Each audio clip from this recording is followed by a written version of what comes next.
Hi, my name is Lara Kudaisi Don Momo, and welcome to February Love Stories. Every week in February, we've been bringing you love stories from different couples where they share their journey, how they met, how they fell in love, why they got married, how they resolved their conflict, how they live daily life. And this is to help as many people in our generation that feel, marriage is a scam, marriage is this, marriage is that. So today, I have another veteran couple.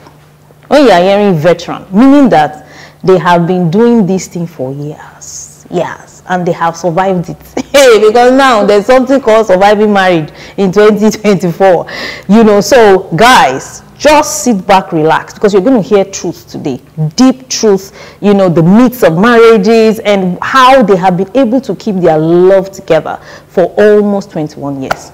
Welcome with me today, Dima and Nedu Nwobi. They say they are the king and queen of happiness. They say, okay.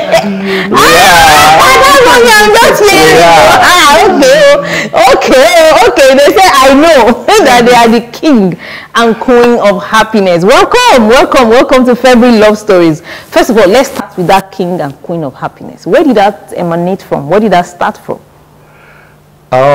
It's our brand name anyway, and what we also represent in our marriage, and what we also want to portray, and what also want to influence marriages to be.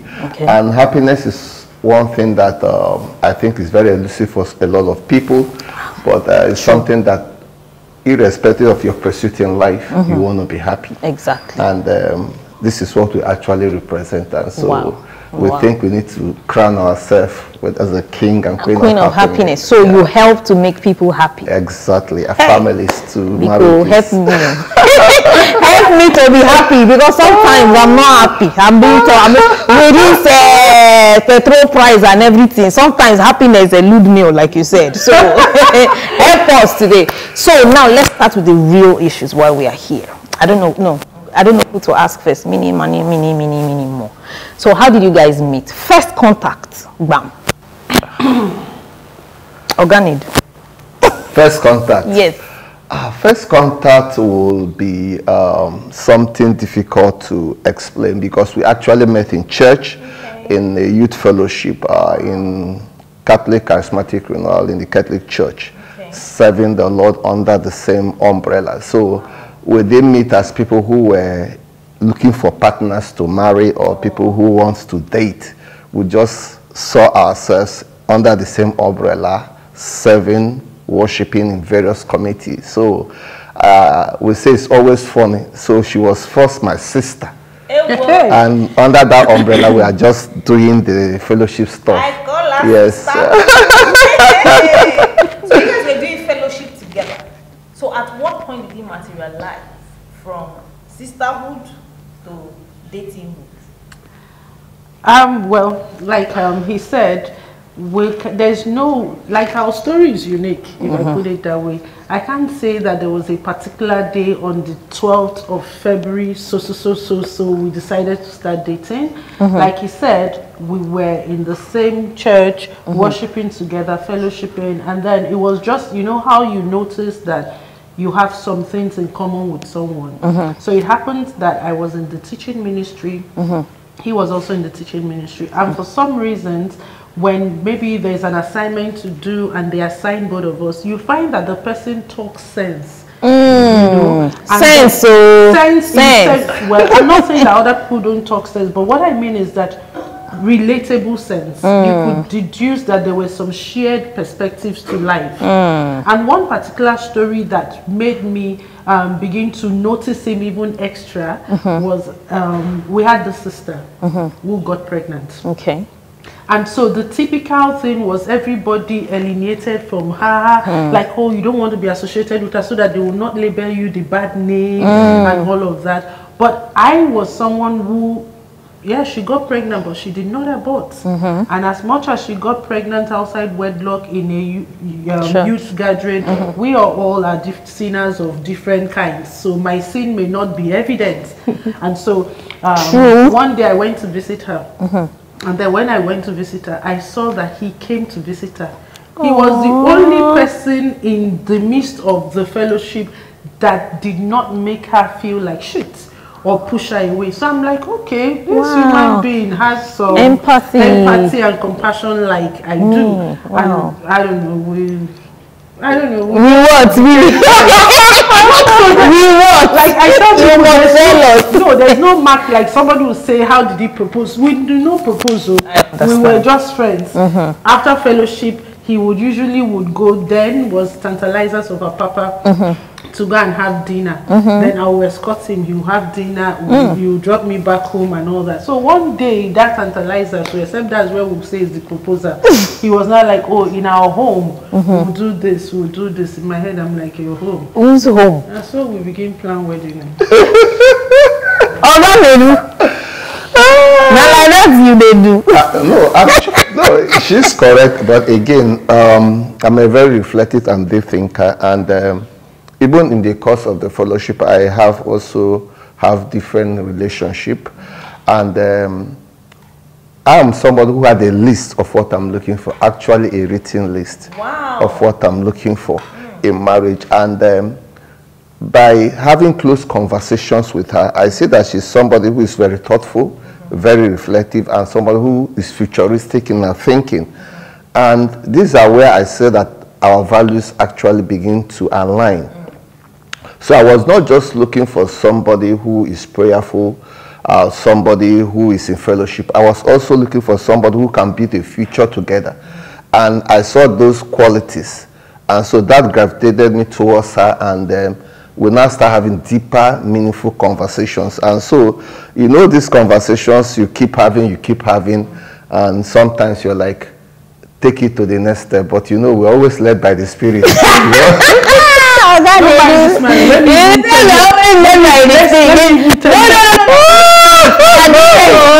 Let me tell you one thing. So, like I said, it wasn't, we can't say that we started dating and like that, but we just knew that we had things in common, we would talk.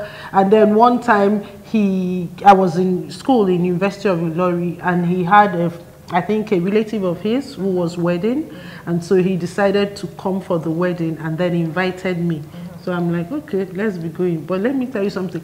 Whilst we were in that fellowship, we had a group of, we called ourselves Gideon's Army, just a select few people who thought their fire was burning too much. So we used to pray together and all that. And I remember I had one of those in that group, somebody I was very close with, and I was saying, oh, I think I'm catching feelings for this guy, you know, and all of that. Then she told somebody in the group again, and they're like, hey, I remember. So that's why I say that sometimes people don't understand what attracts somebody to the other. I grew up in this typical charismatic setting in our parish where there were these strict rules. Oh, you need to cover your hair, you cannot wear trousers. But me, I used to wear my trousers. I used to open my hair. So for them, I did not represent the holy, and their brother was one of their firebrand brothers. So coming to see this worldly girl, I know people don't talk about feelings. So me coming to say I'm catching feelings, they're like, hey, this Jezebel wants to derail their brother. Ask him now. So they can call us for panel. Call this one, say, did you tell her you were going to marry her? You know, it's a systematic fraud, melancholy to the whatever, and he had not said anything. So he said no. In front of me, imagine me, how many years I be, they bring us into panel to judge worldly sister that is catching feelings for spiritual brother. So they now asked him, did you tell her you were going to marry her? He said no. And they were like, talk whatever they talk, sha. Me, holiday rich, I carry my bag, go back to Ilori. And then there was no GSM. But wait. Were you not upset after that? Now you just no verse. My body they do. So I carry my load, go Ilori. Then there wasn't GSM like that. So he used to call me somewhere. I'll go and answer. My sister, stop going to answer. Why the answer will say nothing concerning you and them? Okay, you want to continue from that part? So I stopped answering the call. How old were you at this time? This one they put you for panel. I was 21 because I didn't get into university on time because JAMB jammed me. I wrote JAMB like 3 times. So I had to go and do A-levels. So it was while I was in my A-levels that this was happening. So I guess that is where he now realized that no, this person was not just sister. Because when I was picking his call, according to what he told me, I don't know whether it's true, he said he was not sleeping. So he now realized that okay, so there's something with this lady, and that made him make a trip back to Ilorin for us to now sit down and talk. Wow. So I guess maybe that's when we will now say he changed from sisterhood to something else, because it was then we now realize we're an item. So that story that we did not propose, we need to tell it well. So Oga, tell them what happened to you when I was not answering your call. So after the panel, what happened? Tell me. And what did you say no at the panel? No, I was very truthful. You truthful in the sense of what the question was at that time. And you know, this way they make you to say yes or no. So there's no explanation. It's either a yes or a no. And to be sincere, it was a no, based on the question. However, because it's also a setting where courtship or dating is not a word that is acceptable. So their own is married, did they say. So there's no pre in the answer. So that was a truthful answer anyway. However, the next thing is, this is an answer, but what are you thinking in your mind? What's the process? So I'm somebody of a process. So if I have processed, yes. Thing comes in, you're a process. So if I process the relationship, for me it is going somewhere, but not yet. And so that is where I think I need to make the decision. What is the next step in this process? Yeah, that incident. I know the answer your call. What was? I know, but that is very deep. What was happening to you when I stopped answering the call? You say you should answer that question. Because that helped you to realize I don't want to miss this girl. Well, tell them. They say you should tell us on that Nedu. Tell this as it is. I'm a peace-loving person, and when somebody is offended, you don't ask what the offense. So all the people that you have offended in this life, you go miles to go and meet them to discuss. Like, you marry everybody where you offend. Tell us the story well. What do you want to hear that is not? That's when I stop answering your call, your head come no say, this girl go, I go miss the chance of my life. So you begin pursue me. No, definitely I would say I have loved you, and I think that shows the deeper love and meaning and the respect you have for that person. Our emotions fluctuate, and events makes us to like give meaning and exact what we are feeling. So that incident was like a turnaround to like, if you are still processing this relationship, the incident made you wake up. The incident made you wake up. You are like, if I miss this person, I am finished. Tell them as it is. The incident made your boy run. No, this girl go disappear. You go miss some. Okay, you have concluded the So then are you saying what she's saying is not true? Is that what you are saying? No. All of them are part of the story. Okay, so what one is your own truth? At what point did you decide to now propose to, or make it more formal or whatever? When you say formal, it now will be when I said that I want to meet her parents. Okay. That will make it more formal. Okay. Yeah. So this I don't think I can keep a straight face doing this interview. So Oga Nedu, it's as if we are in a panel now. What made you go to Ilorin to go and find her after that? When she was not answering the call. Why did you go to Ilorin? Like, I went to Ilorin because I have come to a definite point. I think this is the person for me. Okay. And so, if you have come to that end, you need to take the next step. And that is the next step. So, what made you come to that end? Lara, leave my husband. I don't tell you, say, I don't tell you already. Say, you know they sleep when I know the answer he call. He call. I say I no go answer. When they ask person whether I get anything with you, say you no get. Why the answer call? I didn't say I didn't get anything with you. You answered the specific question. It's a ball of comedy. You know, like how they reason now, melancholy. His own is straight to the point. So the question was, did you propose to her? He said no, because at that point he hadn't proposed. But me, in my head, I'm like, it was for me a rejection, because as much as the question was that direct, if you could also say, I've not proposed, but you can't make and look like saying that me just want they catch feelings for you. No, this thing is how many I can't say make I carry my feelings, they go now. you vex.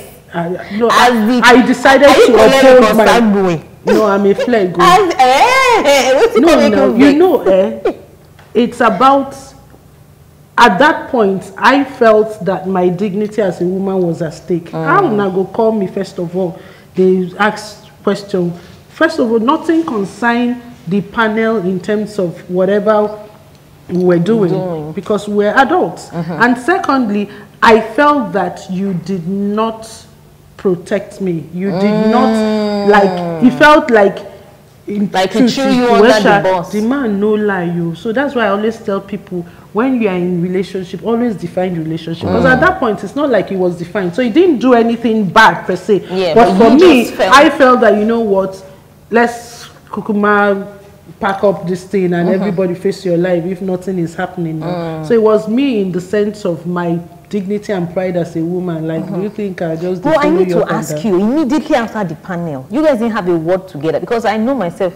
After verse where we say, bro, don't. But nothing was happening now. Which word were you going to have? Were you dating? It's like, person, do you understand? You were not dating now. So on what premise were you going to ask the word?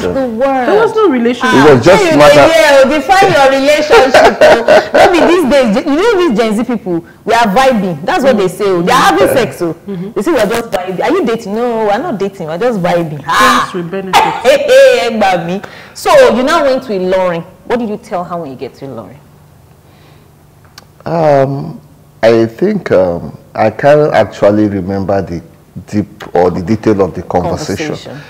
But I think I begin to like express what I think is the future for us, and what I think that we experience in the friendship, such as the connection, the conversation. I don't talk much, but with her I can express deeply what I uphold and what I think my future looks like. And she was one of the girls that I've met in the recent past then that knows what she wants in terms of relationship and what is family and what family means for her. So for other people, it was just like whatever you want, whatever you want. So being very precise was one of the main behavior that I caught in her. That you know, and this woman, this girl, she knows what she wants in life. Queen of happiness. They say you don't know her. I don't know, Tete. No be today I start this love matter. When I don't read law because of love, I suppose no way I want. That's very true. So what made you, when you now got to, were you not upset? Nothing. You didn't have any. You were excited. Oh, he came to look for you. Well, for me, the gesture to travel to Ilorin, my husband, as a then, was just, his life was church and his business.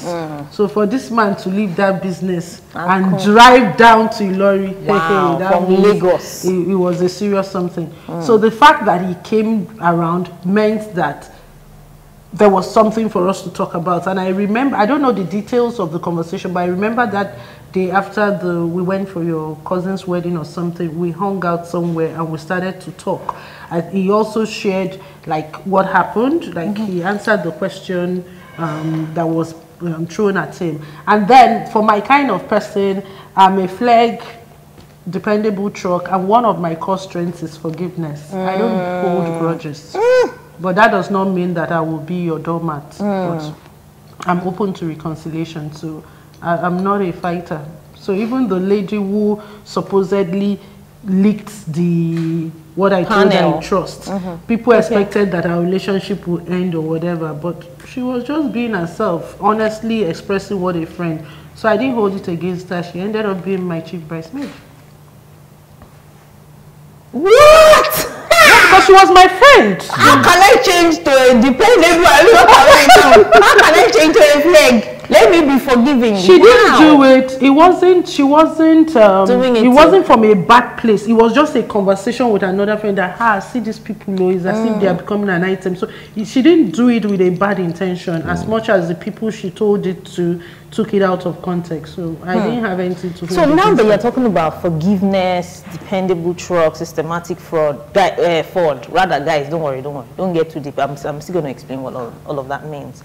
Do you think that forgiveness is, do you think because you're a forgiving person, do you think that, how did that affect that relationship and your marriage till date? That's one of the things. So interestingly, when we talk about forgiveness, is one of my top 5 strengths. Thankfully, forgiveness. Thankfully, forgiveness also shows up in my husband's top 5 strengths. Beautiful. Right? So at least we have that in common. So yes, when we met, probably we didn't have the language to it like we had now, because there's a scientific way of recognizing your top strengths. So it's based on that assessment that we know this comes. You will still teach us. By the way, she's the queen of happiness, but she's a therapist, marriage coach. She's you don't want to know. You are going to teach us all of that today, because you will come and pay her plenty money if you want to learn it. So the small, at least they teach us small. So, but you remember the story I told you where I noticed how he was open to receive that lady who supposedly sinned. That was the show of a forgiving heart, really, right? So that has really helped. It's not like in this 20 plus, we're going to be 21 in July. Wow. So of course we have had times where I offended him or he offended me, but that part of forgiveness has also been one of the strengths that has helped us.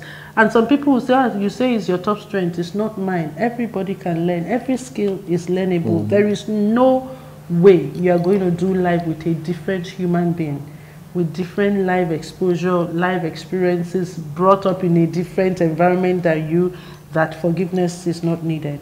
And for couples to actually enjoy their marriage and always have flourishing relationship, they must learn to have advanced forgiveness. And what that simply, like I'm in a marriage seminar. I feel attacked. And what that simply means, your partner will never be perfect. Will never be perfect. And no partner can meet all your needs, demands on every circumstance of your life. So some of them is because of they don't have the skills, the efficiency, or the resources. So it is her expectation and your expectation. And sometimes you have to have meaning to these things in such a way that whatever it is, this is my lover, this is my friend.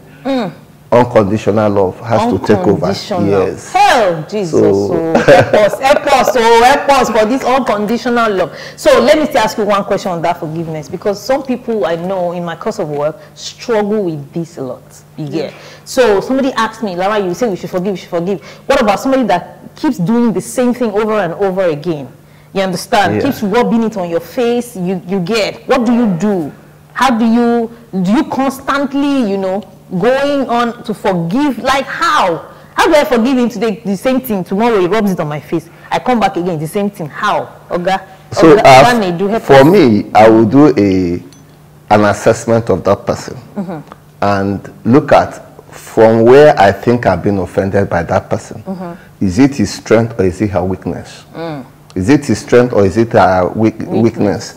And from that point, I was able to say, well, this person is having a skill challenge, or this person is having an attitude problem, or it could be a natural disposition of her personality. So by the time you make all this assessment, you see that you are judging the person based on your strength. And I'll give you an example. If I look at my wife and how we approach issues, I don't know the clock she uses. What does that mean? What it definitely means is that I'm somebody, if we create a roadmap, I start the roadmap immediately. She will slow in taking decision. And time is a factor. Yes. So she's someone who likes spontaneity. I like preparedness. So I will always get offended when I think we should start this based on our program. And she thinks there's enough time to start later. It's a conflict. And I will come to that sense of awareness that it is not that she's not as serious as I think or I would be, but rather this is how she processes things. And when she comes to that point, she will deliver. But I don't deliver on spontaneity. I deliver with a process and a time. And so, these different in personalities, if we don't understand it, I'll be getting offended continuously. So, this awareness and understanding made me to understand she will never be like you.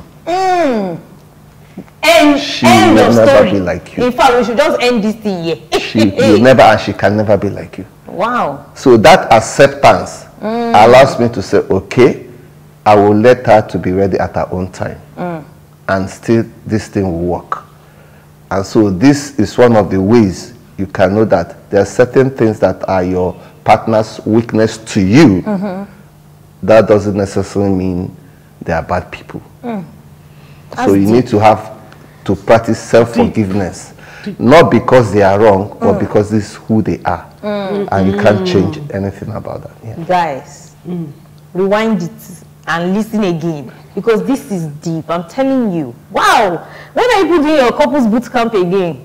Because In July. In July, please remind me. I think I have to come. And just to add to that, when it comes to forgiveness, it's important that we recognize that you are not forgiving for the other person. Forgiveness is a gift you give yourself. Like you say, I'm a queen of happiness. Yes, nobody. And I think I caught this very early on in life as a young girl, and then I used to express it based on my spiritual beliefs, to say that nobody deserves to. I used to say that nobody can make me go to hell. Right? And so what that did for me was that it helped me to let people off the hook. Like, it's not worth it. Then with the Queen of Happiness vibes, I can't say this life lived once. We must live it freely, fully, and happily. Because fully and happily. If you don't forgive, unconsciously, that person is living rent-free in your head. And controlling your life. And the irony of it is that the person hurt you. And you're allowing the person that hurt you to be controlling your life. So the best revenge for hurt is actually forgiveness. Because you've done me something bad, I am choosing to let go because you don't deserve the attention you are getting by me dwelling in the pain. So forgiveness is a gift you give yourself. Nothing concerns the other person, because you are saying you cannot keep me sad. You cannot keep me like this. I'm choosing that irrespective of this, I will show up the way I want to show up. Once you get that, it has nothing to do with the other person. That does not mean that there are not some hurts that are deep. You know, one time I was with a lady. She was came for consultation call with me. And so when we started talking and I brought up the concept of forgiveness, she didn't know what to hear that. And I said to her, you know what, you don't have to forgive if you don't want to forgive. She had never heard that. Forgiveness is not by force. It's not by saying 70 times 7. It makes no sense to the person. So, and what people don't know, when you give people the right to choose to forgive, they choose to forgive. So you don't force it on them. You don't make them. Because now they know that it's not something they are doing because the religion demands it or this thing. They now are able to. So if you don't want to forgive, I say forget about it. You are ready to forgive.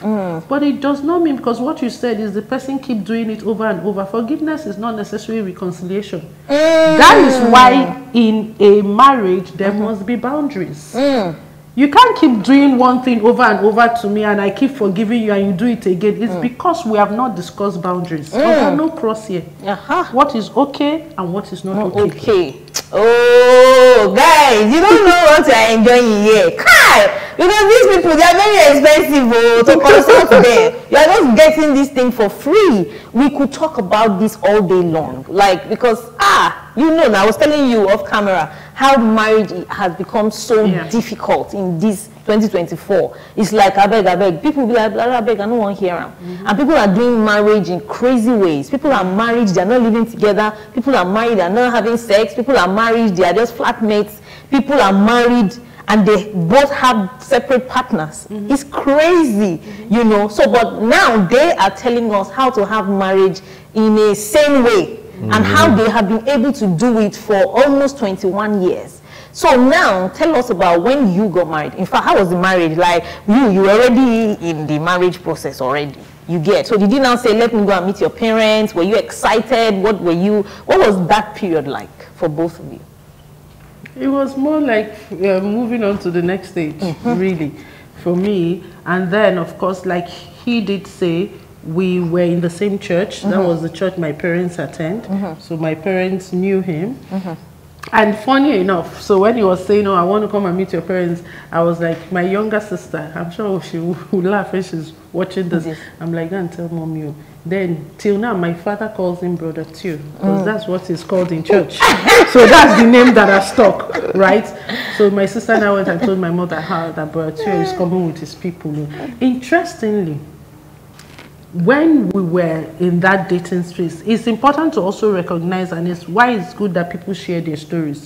From the Christian background where we come from, like my husband said, dating was not, courtship was not a thing. In fact, because we grew up in the Catholic Charismatic Renewal of the Catholic Church, the system there is a brother sees a sister, he wants to marry, he goes to there's what is called the marriage committee to tell marriage committee that he wants to marry, and then marriage committee will appoint someone. So when you are hanging out to talk, somebody is there with you, you can't visit the person. One thing. Yes, after all of those things, there are still people that got pregnant.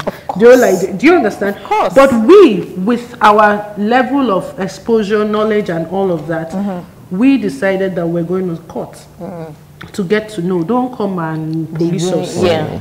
I must tell you, the perception there is this worldly girl that is derailing their brother. Derailing their spiritual brother. Right?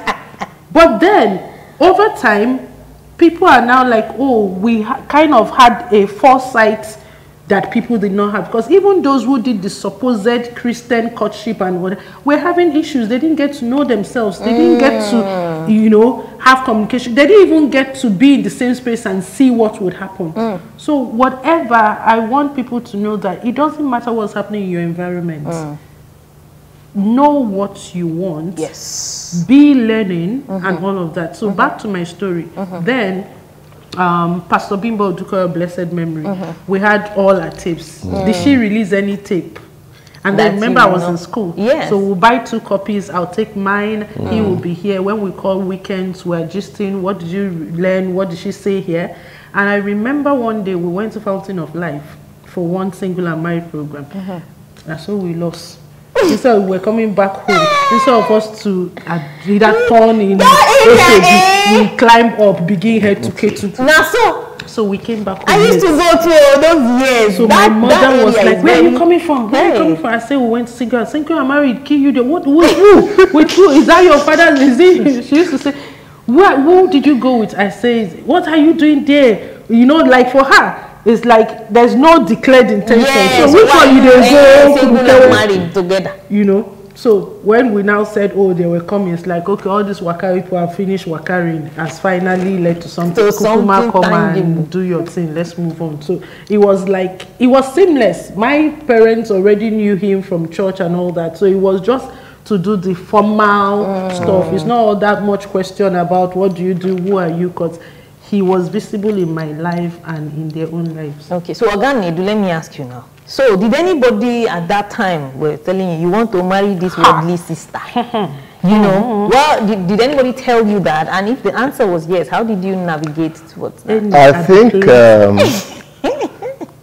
yeah, I was loved by the community and people. And when I said this is the person I intend to marry, I think if there were 10 people, I had 8 people saying no. Why was that though? Their reasons were just because they think that I won't sustain the tempo or the spiritual growth that they see me at that young age, and they think that we didn't have a fair balance in our level of spirituality. Because she's not tying hair. So they were more important in looking somebody who they say spiritual cocoa, you know, all those vibrant people, but she was just her normal self. Yeah. But one of the things that gave me that sense of assurance was, this is somebody who is true to herself. You know, when you mingle with believers so long, you can know those who are liars, but they can pray, they can fast, they can, but you know that they are liars, you know that they are deceivers. Deep. So outside that spiritual exercise, nothing else. Yeah. So she was somebody who is well-rounded, and that is why it's important you know who you want in your life. Yes. This is not the issue of somebody should tell you, somebody should look out for you. It's okay to consult, but know who and why it's that person. That person. So that was the conviction that I had, and in as much as they have the right to their opinion, I have the right to my decisions. So that was important. Period. They have a right to their opinions. Making this thing be like, say, you know, like viewers will be thinking I was a sister to the devil. I'm telling you. I was fasting, you know. I was doing all of the things. You just say I wear trousers. And you not tie hair. I did rub cutters, so now they can't say my spirituality no good enough. But thank God we're still here. Thank you. We still they do and they go. Now still they carry they go. You see, that's why we don't judge people just by appearance or by. We don't judge a book by its cover. You don't know the depth that she has. Look at what she's doing today. Look at what your marriage is doing today, helping to save loads of marriages. This is somebody they wanted to condemn then to hellfire. Look at what has happened and today. Those tongue-speaking people are now coming for consultation. Now, so they be now. You know, because the Bible now uses the foolish things to confound the wise. That is what happened. We as human beings, we don't have enough depth like God. He knows what he's doing. He knows why he created her to be like that, free-spirited, you know, true to herself. There's a reason for all of that. But we humans, because we like conformity, we like all of us to be the same. Why is she not like us? Why is she? You don't even know whether you are foolish. You don't know. But you want somebody to be foolish like you. It's with time I got to know that authenticity has always been my number one goal. Because even some of my friends in that prayer meeting that we wear trousers and fix weave on, when they see a brother coming and welcome, they go cross to the other road. Yeah, I know they cross. So I'm like, so why are you pretending? This is who you are. Yeah. So we're walking, he sees one brother coming, you go cross over. I'm like, no, I'll go, they go where they go, greet you. Why do they continue my journey? Abi, if you take me like that, if not. So when you guys got married, I know, of course, you guys, both of you are Igbo. So you know, guys, you know Igbo weddings now, they're usually very grand and beautiful and all of those things. So let me start with Chidima. Did you see was there any shock for you in marriage? Like, I didn't know Nedu was not like this or was like this, or was there anything that shocked you in the beginning of your marriage? You know, again, because we talk, and one of the greatest strengths of our marriage is that we're friends. We have conversations. Like literally, my mother will say, "What are you people doing inside that room? We'll now go talk." You know, so we had, and then we had this sense of vision. So right from the first year of our marriage, we started having family meetings every 3 months to say, okay, what's happening here? What's happening here?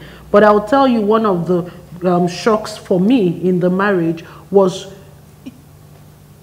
being faced with that reality that we are both from two different family backgrounds, right? And so for me, growing up in my family, I know all my family members' birthday.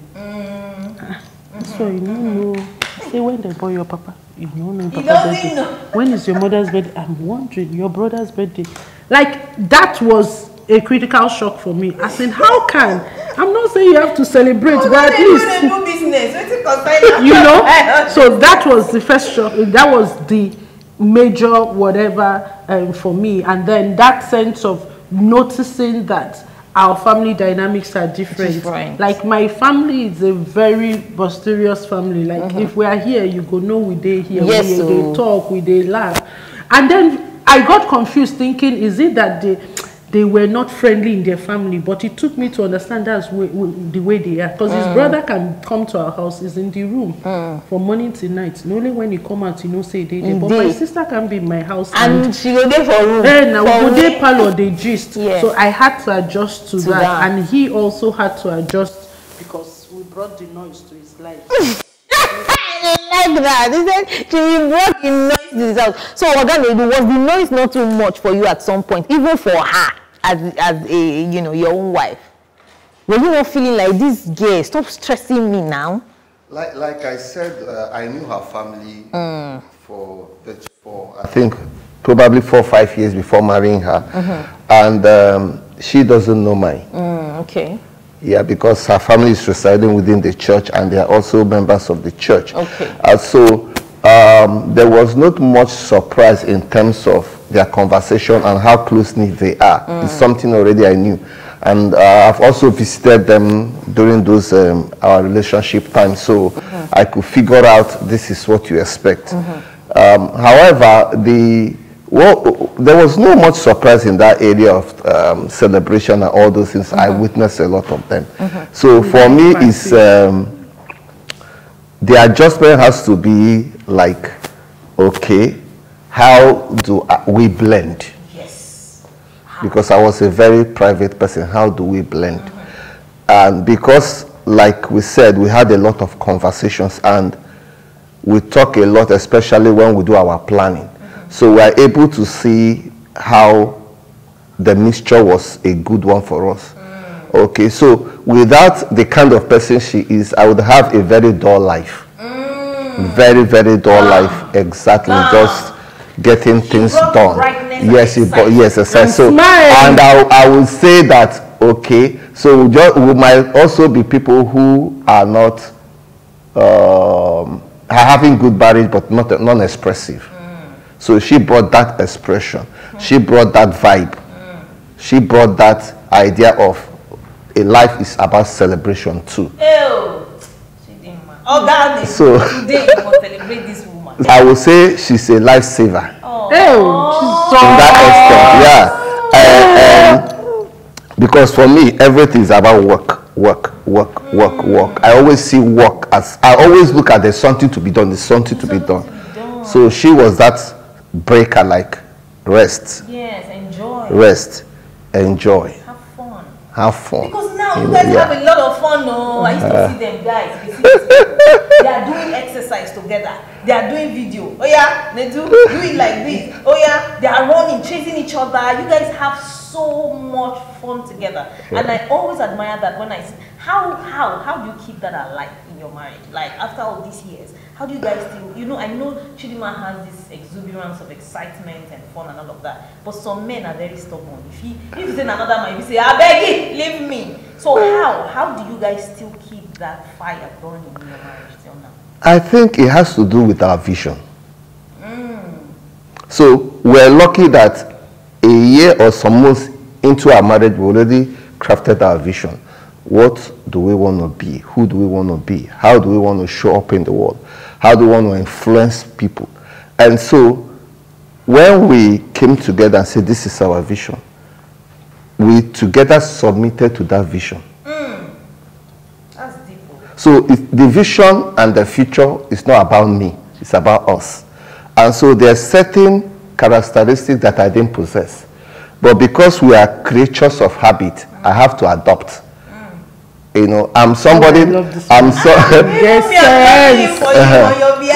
So Oganedi, you were talking about vision, you understand. How did you even think about that? This was how many years ago? In the early 2000s? Yeah. Right? 2003, yeah. So where did the mind of vision, come from? I think we're lucky that we are readers, and when you follow a lot of people like Miles Monroe, John C. Maxwell, there are people who talks about vision, goals, and all those things. So we're fortunate to get to read this kind of books by Murdoch very early. And when we started reading it, we now understand that if we want to build this ideal relationship, we must agree on what the picture is. So yes, so we have to agree what the picture is. We have to have a mutual understanding and able to describe when we see it, we know it. And so that helps us to now come together, write what I think the vision is. She wrote what he thinks is. Then we met together and merge it, so we now have a shared vision. Hey! So you will sat down. Yes. Remember that my husband is a systems person. Yes. So as much as he said that I bring the vibe, the fun and all that, that's why people think I'm a sanguine. I'm not a sanguine. You see me, I was asking you now, because but again, you get, but he brings that structure and whatever. Sometimes we've shared this thing somewhere, somebody's like, that means the marriage is work, or it's now too serious than corporate work. I said, even that your corporate work is at the mercy of your marriage. Yeah. So if you can take it serious to go on general assemblies, meetings, and all of that, you must do this. This is say it's not like it's not a joke. Like literally, the book that we read specifically was 7 Habits of Highly Effective Families by Steve Covey, and one of the first habits in that effective family is begin with the end in mind. The end in mind. So that's that vision. With the end in mind. And so there he gave steps of how to craft your family whatever. Then when we read that book, I'd finished school. Okay, just to remind you people, we got married when I was in I'm doing my, what's that thing? IT 400 level, because I read engineering. So as at 500 we were married. And then of course we had a baby, so I didn't go for youth service immediately. But then he would go to work. I now crafted my own. When he came back, he crafted his own. We now had a meeting and picked out the similarities. That was how our first family vision was created. Yes. And all of our children were born into that vision. It was a ritual in the morning before you go to work. They will pray with them, bless them, and you will recite the family vision. Because that's who you are. That's what you are going to the world to represent. And we still do it today. So when you say king and queen of happiness, what's our family vision? But you don't want to swipe when you're married. Are you aware that during COVID, COVID kind of gave people some insight to our home. So we continued that way, and then the children were born, and sometime 2016 or so, we had to now recraft the family vision, because now the children were old enough. This was the vision they were born into. Prior to 2016, when we recrafted it, fun and creativity were not in our core values. Okay. But when we asked the children, when you think of our family, what comes to your mind? What does it represent? And so that's how fun and creativity were added. So that's why when you say you see us play, or that and my husband said we are simply living our vision. We are simply living our vision, because that is what it's there. And you were saying that during COVID, some families... Yes. No, COVID was different things for different people. Yes. For some people, it highlighted their sense of disconnection. Yes. And they realized that they were actually escaping when they go to work. And so being together, COVID even increased counseling sessions for couples who were now realized, oh, more this thing is real. We are not doing well at all. But I like to say that COVID was a blessing for us in many ways, because many of the things we had on paper that we wanted to start doing as a family, we actually started doing it. We reinforced it more in COVID. Like what? So part of one thing we wanted to do as a family that was appearing over the years was having meals together. So we go try, go work. But COVID made that happen, and it still happens till now. Because now that COVID now reinforced Sunday meal times. So you can eat every other day, but you see that Sunday afternoon lunch, everybody shows up together to eat. And many other things. That's how we started shooting skits and videos with the children. And so because people were now seeing it on my status and all that, they're like, please, can I come and stay in your house for just 1 week or 3 days? I want to apply. So and then it's funny because we are busy. My husband is busy, I'm busy. So when you say how do we sustain it, the key word for me is intentionality. If you don't, anything that you don't schedule never happens. Like what she just said, in the beginning of every year, we have a roadmap for the year, which is also filled with activities based on the outcome of things we want for the year, and we schedule it, and then we put it in our calendars. And so there's some things that if we are going to do in June, the children already know this is happening. And we have weekly meetings in as much as they're in schools. We have weekly meetings every Sunday. So we catch up with our lives, and we also talk about the things we're expecting to do in the future. So if there are things we need to do, she's not surprised, I'm not surprised, because we have discussed and agreed these are certain things will happen. And so our life sometimes is like a programmed life to an extent. Yeah, and let me just quote you there, structure, that's what we are talking about. Structure. I'm just doing a structured course, a course in structure now for the business. And this is what it's all about. The woman tells you, even in your home, put a structure so that you can predict the outcome. That's where it comes to systems, and for me it's making it easier. Like what you just talked about, there is a system to virtually anything that is happening in my home, down to knowing the times to check whether there are dead bulbs. You don't just chance and then you come, you on the light. No, our son is the one charged with the responsibility of going around twice a month to check for different things in the doorknob. Is it shaking? Is there light? Whatever. So it's not a surprise. You come one day on light, the light is not turning on. No, it can't happen because somebody is on top of it. The thing is that it's just, you know, when they talk about system, we are fun. We have a document to how our home runs. I'm not saying in man, we have a document. And so if somebody visits our home, our child can take him through the process of orientation. We don't need to be there. First of all, explaining our vision, our mission, our core values, how our languaging, how we visit people, how people come into our house, languages not to use, these are rules and regulations. So there's a document to that here. People come to your house. Yeah. And they want to stay. If you are staying more than 2 weeks, not like you just come to my house and you give your orientation, but you will already be, the orientation has happened, because in every room in our home, there is a picture of our family vision and mission and down to the kitchen. So if you just sit down there, you don't already know who we be. I don't need to tell you. But if you are going to live in our house, maybe a domestic staff or a visitor, sometimes we have guests. And now we have a new problem according to our children. So some family members send their children to come and spend holiday with us so that they can learn. Yeah. And the children say it's stressful because they have to be, we will have to assign them. But then if you're going to stay in our house for 2 weeks, you will learn what we represent. Every night after our prayers, we recite our family vision, mission and core values. Please, what's your family vision? Our family is a model of bliss where happy citizens are raised to influence the society. So you see why we are the king and queen of happiness. Happy. Our mission statement is we're a happy family where the best of us find expression. We live intentionally, radiating love, fun and friendship as we seek to raise other happy families. So why can't we be the king and queen of happiness? It's enshrined in our constitution. So if you see every day of our life, the summary is in these things we have said. So it doesn't just happen.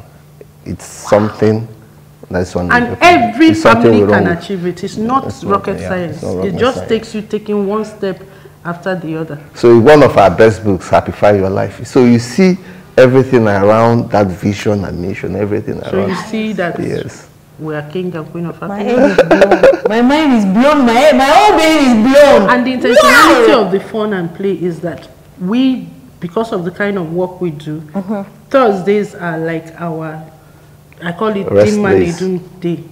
So as much as possible, we don't take assignments. And this was not like it was like that. So how did it start? When our daughter, I can't remember how old she was then.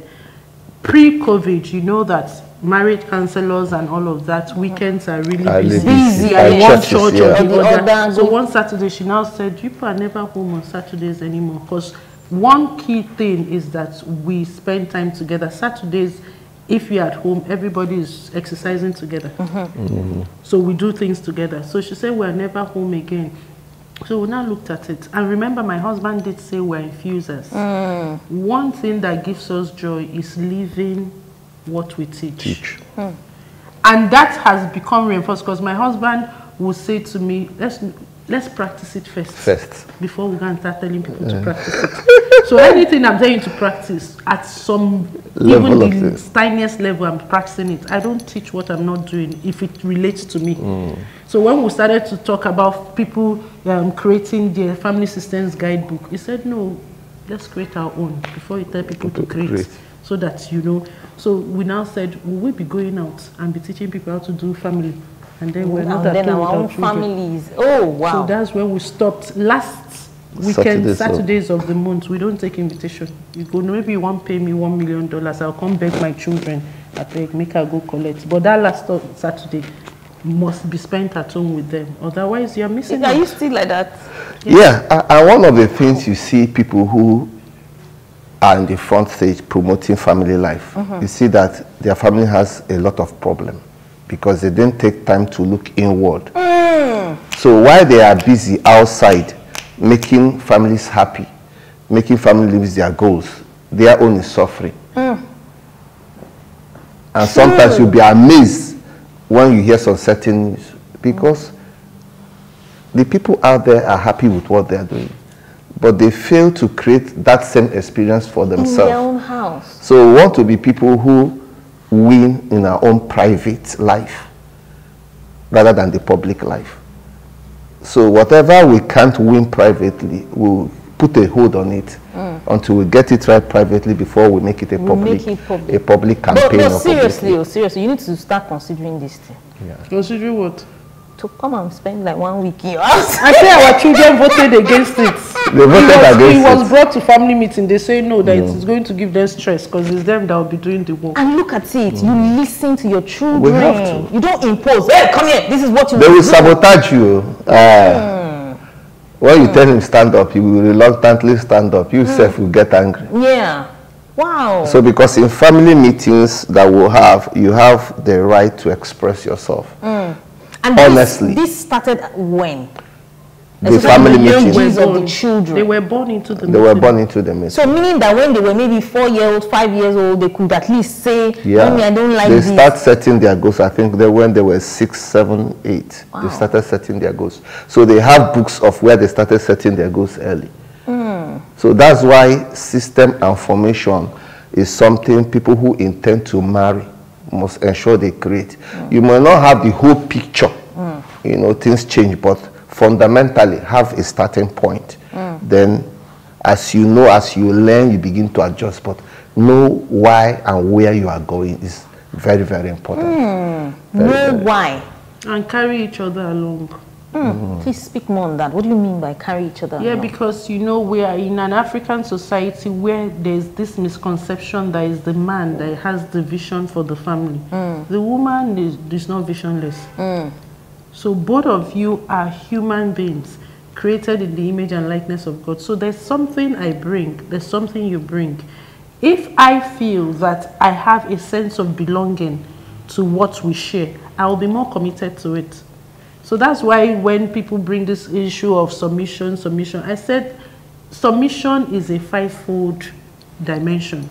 We have to first of all be submitted to one another and to our shared vision. Because if you know, it's easy to submit to somebody you know where he's going and you are part of where he's going. Bam! You're not going to they are beneficiaries of that future. You're not going to tell me submit where I don't know where they go. What's your plan? Am I reflected in where you are going? If I'm not reflected, I will naturally rebel. I'm a human being. Everybody wants to feel that they belong. So as much as it is, that is why it's important that people talk about what do I want in my life? Where am I headed? And there's a story of ours where, you know, of course we had a lot of conversation. You never can have all the conversation. Yeah. As you get into it, you'll be having So as much as my husband said he knew I was somebody who knew where he wanted, he had his own dream of what he wanted his wife to be doing. This young man wanted to open supermarket for me. as the Igbo man. You know, now as the Igbo man. The money go lost because I know they even fit account for where the money they go. And look at that. Look at that. You know, people, thank you for bringing this up. You know, this stereotype way of doing things. The man goes out to work. The woman has shop. I say you go open me supermarket near the house. Yes, so that you come cook and you know stay with the children. Meanwhile, the woman may not have that strength. So people need entrepreneur. You understand? People need to know that because you're a woman, there's nothing like this is what women should do. This is how women. Nothing like that. But thankfully, listen. When he brought it, I just look at supermarket for where. I don't do supermarket too. But it would have been an issue if he insisted I would do the supermarket or I will not do anything since I didn't do the one he wanted to do. But he supported me. I went into banking, did 8 years of banking where people were like, hey, you left her, she will leave the children. And then he will be the one taking the children for immunization. They're like, oh, this woman, because I did work. Will I tell my Oga at bank I won't go immunize speaking? After bank has given you maternity leave.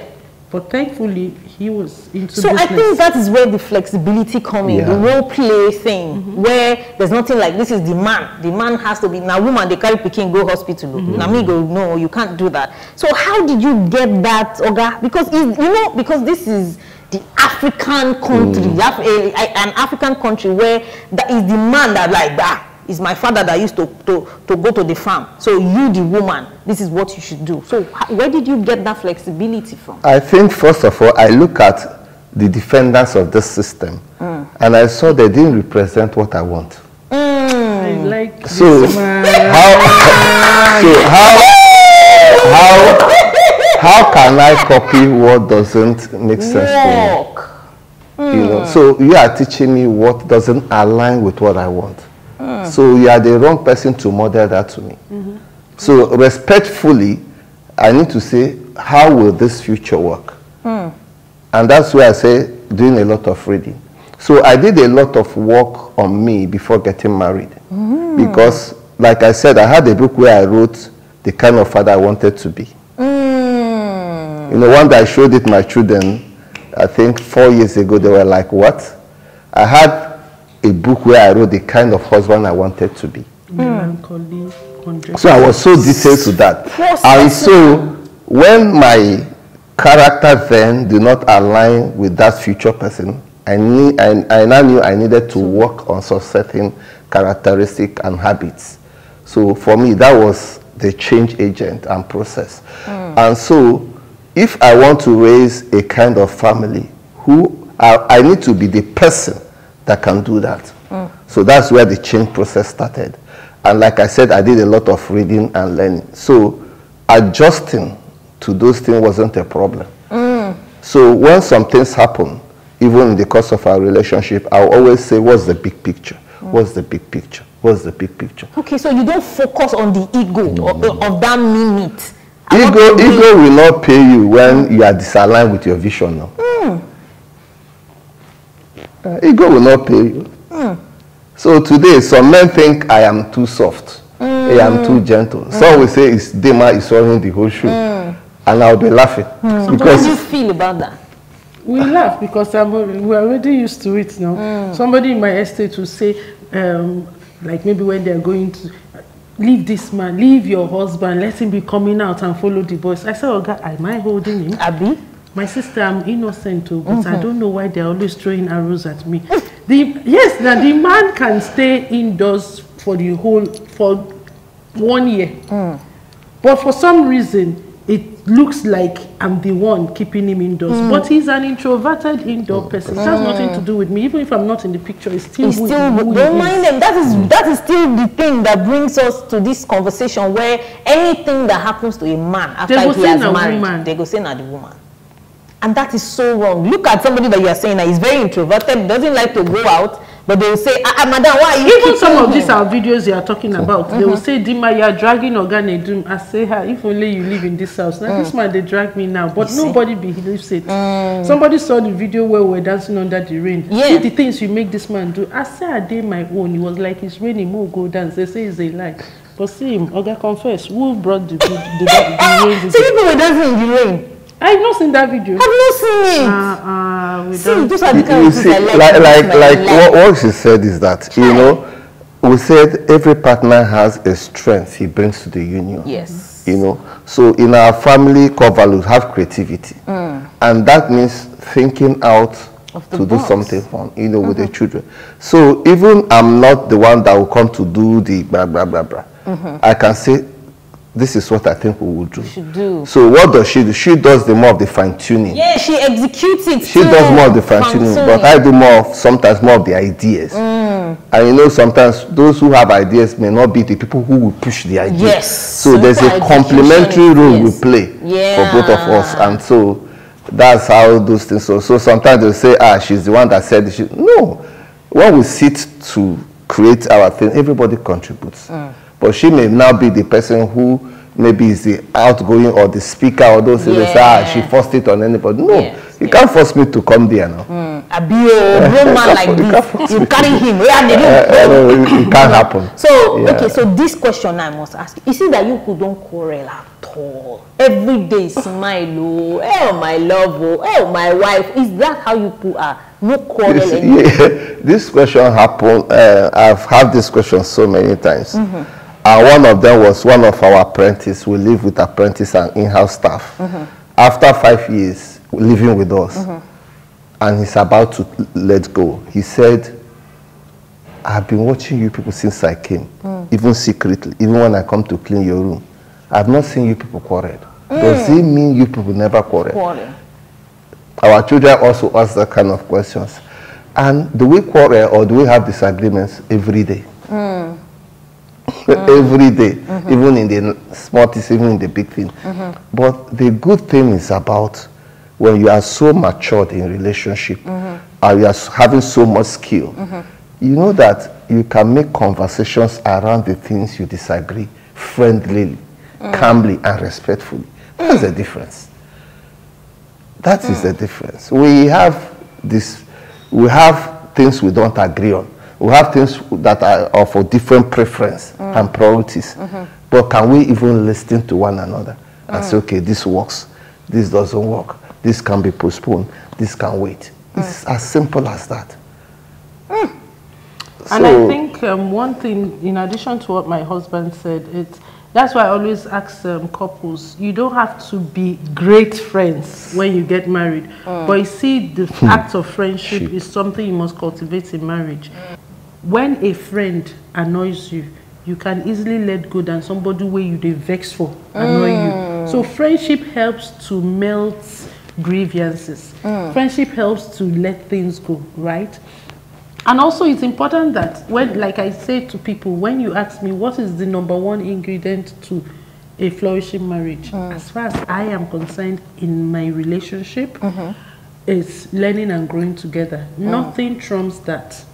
Because, and I'm not saying one person go and be learning, because that one is another disaster for depression. Yes, now you are learning how to be better, how to do better. Your partner is not doing. Is either one, the person will start thinking you want to show me that you know better, or the person is not rising. We don't have to be at the same level, but that thing is the greatest frustration, and I dare say is one of the biggest frustrations of Nigerian women. Because now more women are more aware of personal development, what to make a marriage work. But sadly, a good number of our men are not showing up. If we tell you this story now, you'll be surprised. I did my first degree when I was 39 to when I was 43. 39 years old to 43? It's when I started my first degree. Wow. So throughout the time we've been married, I stopped at SS3. Wow. But you were reading these books. And today I have my master's.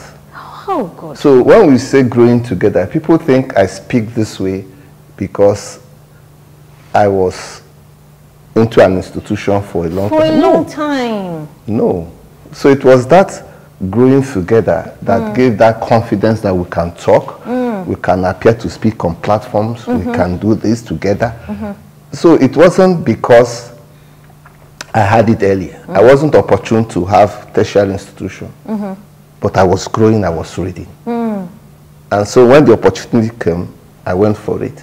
So today we are better doing this vision and mission, because while she's studying and getting some certification, I was also improving, and we did a lot of certifications together. Yes. Even when she did, when she went to study NLP, emotional intelligence, she came back. She has one of the manual as big as this. I took it to read it throughout, about 800 pages. I wasn't part of that program, but I went through those pages, because we need to begin to align and talk to an extent. So when she's describing something, I'm not like, what are you even saying? Talking. So I'm able to connect. I'm able to say, I know, understand what you are saying. So this gives us great partnership in a lot of things we do. And so, I'm tempted to say, Oga, your ego is dead. But the answer to me, for what I got, is that vision. When you have a shared vision, whatever does not align, whether it's ego, whether it's what people will say, whether it's that I'm a man, whether it's this is not supposed to be, whether this one is dead, because we have to meet. Final question before we play the couple games. What would you tell a couple struggling? They're already thinking, maybe I think I made a mistake. I think this will not end well. You know, maybe we should just go our separate ways. They're not happy. What would you tell them? I would say to them that it doesn't matter where you're at. The key thing you need is willingness to do better. And like I said, it's for both parties. It's a struggle when one party is interested. It takes two to tango. So I will speak to the two, and then I'll speak to when your partner is not interested. Okay. So if both of you are interested, what it takes to do marriage is knowledge. So you have to invest in knowledge of yourself. Who am I? Why am I this way? What are the things that have made me who I am?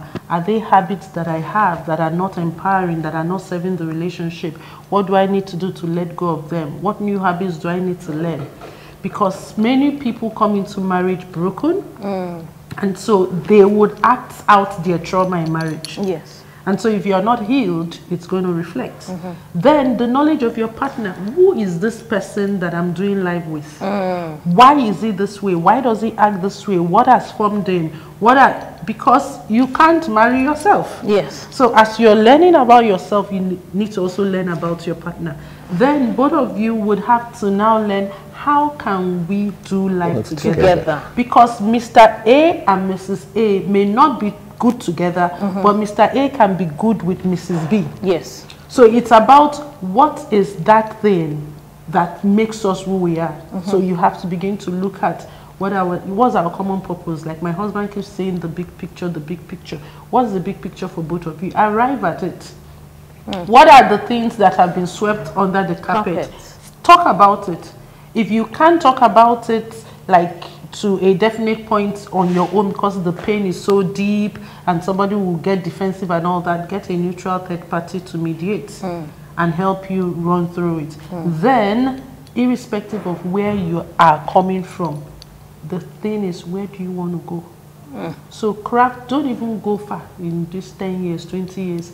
I always, when people are struggling, I tell them, create a 3-month vision. Where do you want to see your relationship be 3 months from now? And work, just focus on that thing. And just one thing, no, don't give me 5 things, because already you have not built that skill. So if you are trying to pursue 5 at the same time, you will not sustain it and you feel that it's not working. Choose one thing, that overarching thing, that keystone thing, that if we achieve this, we have made progress. And put your energies to it for the next 3 months. 3 months. And see how far you can go from there. Because you know how the human brain is. When there's so much negativity, we lash on it, we fixate on it. So you want to give your marriage hope by finding, even if it's the low-hanging fruit, one positive thing, one good thing that can build that sense of... There's a thin line between love and hate. That man that you feel like you hate, if you change a perspective around it, there's some likeness building. So focus on that and grow, and then learn what it takes to make marriage work. Oganidu, finally, what would you tell us, you know, for a struggling couple or anything like that? Marriage is beautiful and lovely. Make one of the important decisions in your life that you want to live a happy, fulfilled, married life, then find how to make that happen. You will need help. Seek the help with the right people. You will need modeling. Find those who will model the right kind of life for you. You will make mistakes. Learn from your mistakes and forge ahead. Deep. If me, I'm looking for who to help me, it's you people. I'm telling you, and you guys are seasoned marriage counselors, marriage coaches, therapists, and all of that. So, guys, please, we will put their handle at the end of this thing. Find them. Oh, hey, all of you that you're always in the DM. Oh, my dear, Lara, I'm tired. Lara, this one, my husband is this. My wife. Find these two people.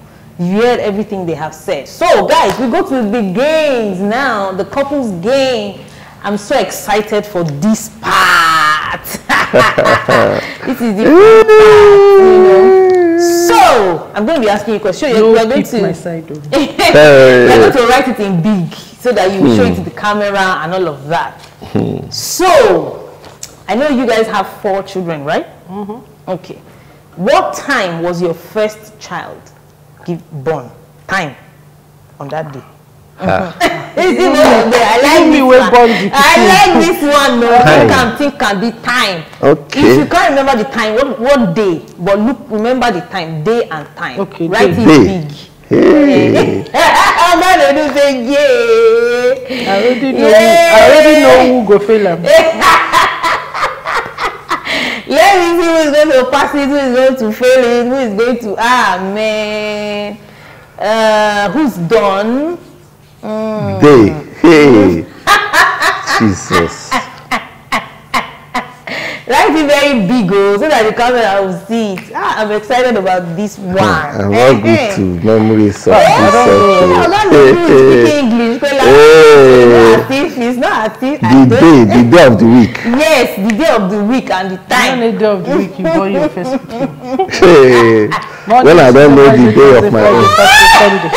You said you don't even Time up. Yes, so time up. Okay. Reveal it. I bet wait till you write. Monday, see you. Show the camera. See you. Thursday. This man wrote Monday. You are going to on Monday. Is it time 2 to 3 p.m.? What did you write? Around 4 p.m. No, I'm correct in this one. I'm correct in the time. I don't know whether they say you need to show them. But the day, I don't say you know correct. We should call the girl that was born. This time 2 to 3. Remember, you are short. Because by 4 to 5, I was already coming to the hospital. Now you correct, but it's not Monday. It's not. I don't know this, but see this time. The time. Madam, you do not remember your time. My sister, you know how many children I don't born. Okay. Now 4. See the way she talk like that. When No, it's 4B. I know, Sha, my sister. I know. So another question. Another paper now, Abi? Yes, another page. Another page. Saving paper. I know now. That's how to know temperament. You know how you do one thing is how you do everything. Why waste this paper? Yes, there's this space. You don't write jaga for the page finish. You guys are so adorable. So the next question is, what is the gift that you gave Dima that she was screaming, she was excited, she was so happy? That one gift. One gift. Yes, that she was just excited. So Dima, you to write it. That she was just saying, oh my God, oh, they do my love, oh, my husband. See, Dima not even remember. Chimo knows the gift. Chimo! Oga don't remember. She even write, he don't write his own. You see, the person that spent the money already remembered. Is the person that collected that did not remember. That I was shouting. Yes, I don't know any gift I shouted. Okay, but you were excited. You were, you know, that thing that gave you that much joy. Oganidu has written his own because it's the one that spent money to buy that gift. Oganidu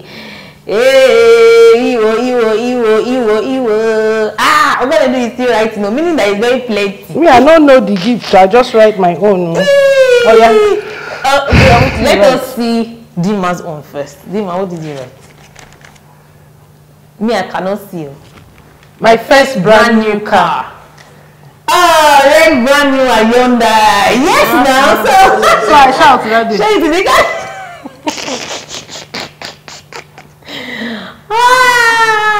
Oh my goodness. So, what was her reaction when she got that gift? We bought the car and hid it somewhere in the house. Okay, she did. And because she works in the bank, she comes a little late, which is very dark time. So we parked it where it's not the route she follows to get into the house. So like, come and see. So we now directed her to where the car it was parked. So when she said, what did you do? she's not that kind of person that shouts, but she was excited. She was excited. Why are you spoiling mouth, Dima? Well, you know, you said shout. Now, I'm not a shouter, but I appreciated it. And not just the gift, I appreciated the effort to do the surprise. Because it was a surprise. I didn't know it was coming. And then the angle where they parked the car, the person needed to have done back forth to enter there. So, like, you really took the time to do park all of this. So, the thoughtfulness to it, yes. The thoughtfulness to it. So one final question, I won't distress you people. What is Oganedum's love language? If I fail that one, I don't. You don't fail. I don't fail now.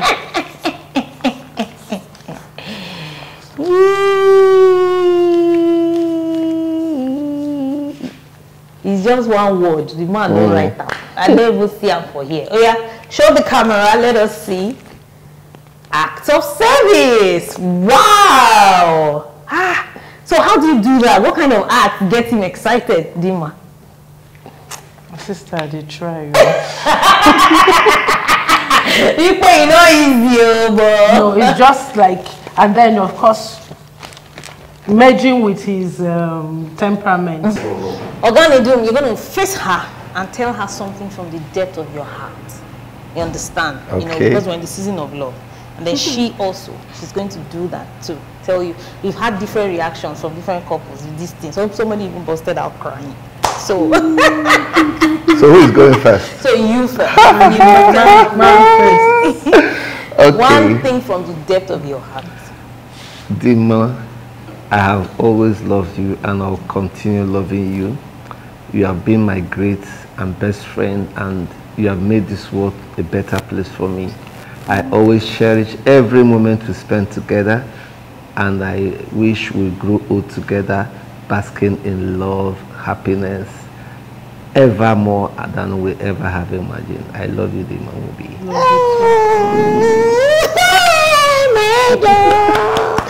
Oh, Dima, now your turn. What can I say now? You know now that I love you. I've always loved you, and the love continues to grow. I love the way you love me. I love the way you care for me. I love the way you support me. I love the way that you ask me every day, have you eaten? What else do you want? What else do you want? I'm like, oh God, calm down. But I love that you love me the way you love me, and I cannot wait to see what the future holds for us. So I know that we're going to grow old together. We're going to achieve our dreams together. Our children will call us blessed, because the work that we continue to do in them will be evident, no matter what anybody says. Even, I've told Jesus, I've told you before, I have to tell Jesus, I don't like this one mansion thing in heaven, because I want to get to heaven and still do life with you. Love you forever. Thank you.